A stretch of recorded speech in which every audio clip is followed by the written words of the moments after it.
just released the second official trailer for Godzilla x Kong: The New Empire, and it's so much better than the first one. There's a lot of information. Titanus Shimo appeared and he's gigantic. He wrapped around Godzilla's body. Speaking of Godzilla, there's Godzilla fighting Kong. Kong fighting Scar King and Scar King destroying everything in Rio de Janeiro. Join me in this totally insane analysis, where I'll tell you everything that appeared frame by frame. Let's go. Welcome back to Nerds Insights, your daily nerd news channel. It's a shame this synthesized voice can't convey how excited and euphoric I am. I just watched the trailer, brought it here to the channel for you with only a minute delay. It's already available if you want to watch it later. I'll upload it in 4K too, and I only have one thing to say. This trailer is insane. Trailer 1 was nothing compared to this trailer 2. What a magnificent trailer, and I have to say, we got most things about the trailer right. If you don't know what I'm talking about, a day ago, I released a video about what we could expect from this trailer, and we got most things right. We got how things would happen. However, there was much more. There were many more things that I'll mention to you now frame by frame. But first, of course, subscribe to the channel here because we're going to cover everything about Godzilla x Kong: The New Empire, until the release day, and after the release, we'll still make more videos about the movie, about everything related to the MonsterVerse, so subscribe to the channel, with the bell activated, and also leave your like. The second trailer for Godzilla x Kong: The New Empire starts with the same desert scenes we saw in the first trailer, but now it's more than explained why Kong is emerging from underground, from under that sand.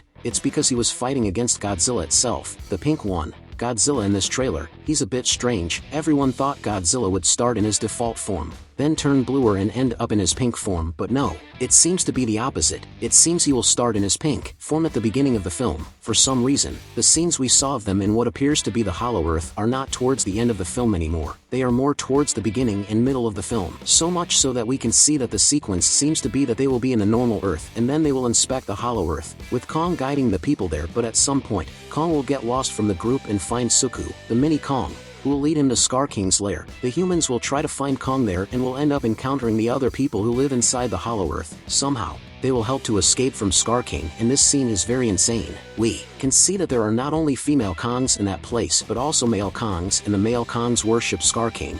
We can see that he has a whole battle ritual. Speaking of battle, my friend, honestly, how insane is Kong fighting Scar King? I don't know about you, but for me, it's spectacular. The CGI, the choreography, the movements were all well thought out, and we see how Kong will hurt his arm. We see that Scar King wraps his whip, which has some kind of thorns, the blade, and he will simply hurt Kong's arm a lot. He won't break it, disfigure it, or tear it off, but he will leave it very injured, and right after comes the scene that got me even much more hyped, which is the scene of Titanus Shimo. Finally, Titan Shimo appeared, folks, officially, and hold on, he didn't just appear in that scene. He appeared in several other scenes in some frames that you didn't notice, so stay tuned because I'm going to show you everything. Right after that, we see that Shimo is trapped in Scar King's lair, and right there, he blows his freezing breath and starts freezing Kong. After that, probably Scar King and Shimo will escape from that place, and Kong will be found by the Monarch people and taken care of by them, which should be that scene at the beginning where Kong touches fingers with Gia. Speaking of Gia, there were some rumors leaking since last year that said Gia would have a very strong connection with the Hollow Earth and with the Titans, and it seems to be true. She senses Scar King,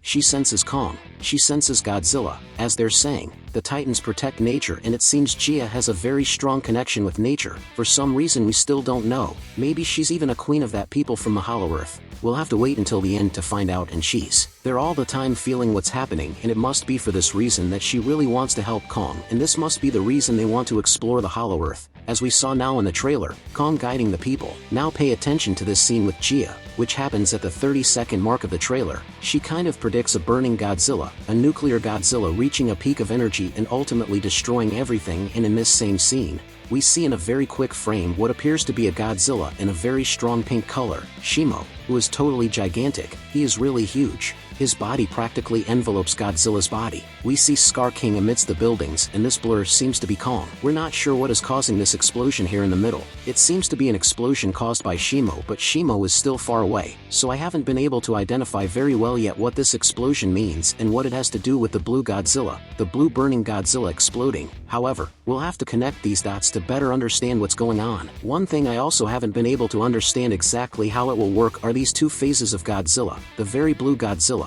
like I said in the other video about what to expect from this trailer, and the pink Godzilla. We see that the Monarch people go to the Hollow Earth because they discovered a signal, but it wasn't a signal for help, it was a signal for war. Scar King declaring war, and when they say that Kong is no match for those two alone, they say Kong is not alone. Godzilla is there to help him. However, Godzilla already appears in his pink form where Kong is gaining his gauntlet, and it seems that something crazy is going to happen at that moment because, somehow, they are going to start fighting. They are not going to get along very well and they are going to start fighting, so much so that they will end up going to Egypt until both calm down and make peace, but it's still very confusing to me. What do I think this will mean? I think Godzilla will spend a lot of time absorbing energy, radiation, that he will reach this pink form. He will lose control. He won't be able to control himself. That's why he will start attacking everything and everyone in front of him. That's why this expression of Godzilla, very angry, very insane, out of control. I really think this pink form will make Godzilla out of control, and after a brief fight with Kong there, he will calm down and return to his blue form and end the film in the blue form or even in his default form. Who knows? Maybe at the end of the film, he's sleeping there in the Colosseum in Rome. That's what I think, okay? I don't have a basis to talk about this, but from what I'm seeing in the trailer, it's what I think will happen. Continuing with the trailer analysis, we come to the climax of the trailer, which is when all our protagonists arrive in Rio de Janeiro. Shimo arrives freezing the sea there. I researched, and it's the Sea of Copacabana in Rio de Janeiro. He arrives there freezing everything, including the sky, releasing a huge blast in the sky, freezing the entire sea, which had already appeared in trailer 1, which I brought here to the channel. That Shimo appeared in trailer 1 too. You didn't even notice, and the insane battle begins. We can see that Zuko will participate in this battle. He is being grabbed by the neck by Scar King, who is holding Zuko by the neck, and Scar King takes a punch in the mouth. He gets punched inside the mouth. Guys, look at this punch inside Scar King's mouth. It knocks out a tooth of his that falls to the ground looking like a meteor. All this because he is grabbing Zuko by the neck, which made Kong very angry, and there begins a whole mess. It seems that Rio de Janeiro will suffer like San Francisco suffered in 2014. Like Tokyo suffered in 2021. Then we have some more fight and destruction scenes, and one thing that is catching my attention is Godzilla now in his blue form, having his nuclear attack there, exploding, his radiation, and some fighters attacking Godzilla again. Another movie from the Monsterverse and another movie where humans attack Godzilla again, and at the end of the trailer, we have a very epic scene, that gauntlet that looks like Iron Man's armor. It is probably made to absorb impacts, so when Scar King wraps the whip around a building and throws it at Kong, Kong manages to punch and break, compressing that impact, and who knows, maybe he can release that impact just like Black Panther's suit does, which absorbs the impact, and when it accumulates, he can release it. I just know that this trailer is way too insane but also raises many questions. In my mind, there are several theories about each scene of this movie that I'll be releasing in the next few days and weeks, so if you want to stay up to date with everything happening in the Monsterverse, subscribe to the channel. I need you to be subscribed with the bell activated because that way I can do my job, which is to inform you, the movie is coming. Guys, there's a lot of good stuff coming, so stay tuned. Don't fall behind. Don't let others pass you by. Just subscribe to the channel, and leave a like if you enjoyed the video. See you later, alligator.